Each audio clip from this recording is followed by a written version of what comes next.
परिस्त्री गमनम तथा, ये बहुत बड़ा पाप है।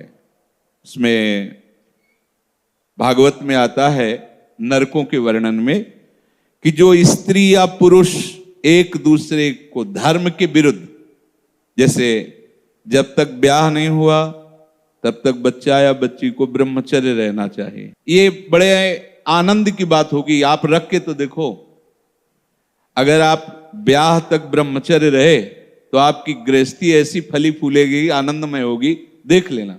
अब जैसे गेहूं गलेथ में हो, गलेथ माने होता है कि बाली निकल रही है, फूल उसमें छोटे छोटे आ रहे हैं, अब उस फसल को काट लो, कुछ नहीं मिलेगा।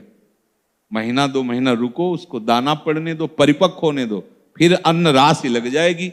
ऐसे ही ये ब्रह्मचर्य है। जो बाल्यावस्था से यौवन अवस्था तक अपने ब्रह्मचर्य का नाश करते रहते हैं, वो गृहस्थी लायक ही नहीं रह जाते। वो बात नहीं होती जो जीवन में होना चाहिए, गृहस्थ धर्म के लिए अनिवार्य। तो जो बच्चा और बच्ची ब्याह नहीं हुआ तब तक ब्रह्मचर्य का पालन करे, और जब ब्याह हो जाए तो पहले तो ये था कि नाव चले जाते थे, गांव के नाव ठाकुर, वो ब्याह तय कराते थे। ना बच्चा देखता था ना बच्ची देखती थी। कितना निष्ठा, कितनी श्रद्धा। पाणी ग्रहण के समय भले वो देख ले कि फोटो वाला जमाना ही नहीं था, कभी किसी को जाना हो तो अपने लोगों में यहाँ शहर जा करके वो पर्दा वर्दा लगाए होते थे, बैठ जाओ, वो जैसे कहीं जरूरत पड़ी उस समय। ऐसे मोबाइल ही नहीं था पहले की बात। कितनी श्रद्धा विश्वास, कैसा है रंग गोरा काला स्वभाव, कोई मतलब नहीं। माता पिता या कोई तय करे आए, जब पाणी ग्रहण हुआ उसी समय स्वीकार कर लिया कि आजीवन निर्वाह करना है, चाहे जैसे स्वभाव वाला हो, चाहे बड़ी पवित्रता गृहस्थी में देखी गई, बड़ी पवित्रता, बड़ा जीवन। तो यहां तक मर्यादा, लोग इसका मजाक उड़ाते हैं। मजाक तो तुम्हारा उड़ रहा है, देखो ना, देखो ना, मजाक उड़ रहा है तुम्हारा। तुम्हारी क्या स्थिति है, क्या स्थिति है, अपने आप देखो तो आप खुद अपना मजाक करने लगोगे कि हमने अपना जीवन मजाक बना दिया। धर्म में सामर्थ्य होती है, धर्म में बहुत बड़ी ताकत होती है। ये जो बच्चे खिलवाड़ करते हैं या जो लोग खिलवाड़ करते हैं जानते नहीं। उसमें लिखा है कि जो स्त्री शरीर पर पुरुष से ऐसा कुछ संबंध करती है तो लोहे की तपती हुई पुरुष शरीर या स्त्री शरीर जो परस्पर ऐसा, उसमें कल्पों तक मरना है नहीं।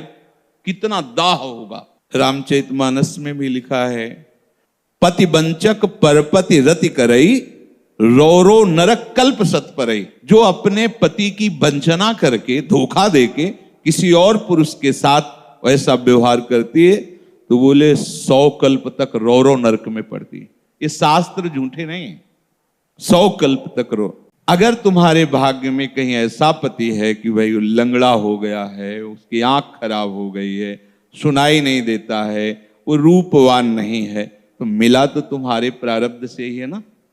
तो अंध बधिर क्रोधी अति दीना, ऐसे उपति करके अपमाना, नारी पाव जमपुर दुख नाना। रूपवान नहीं है, अंधा बहरा कैसा भी, भगवान की विधान से वैसा, उसे भगवान मान करके मानो, आराधना पद्धति से चलो।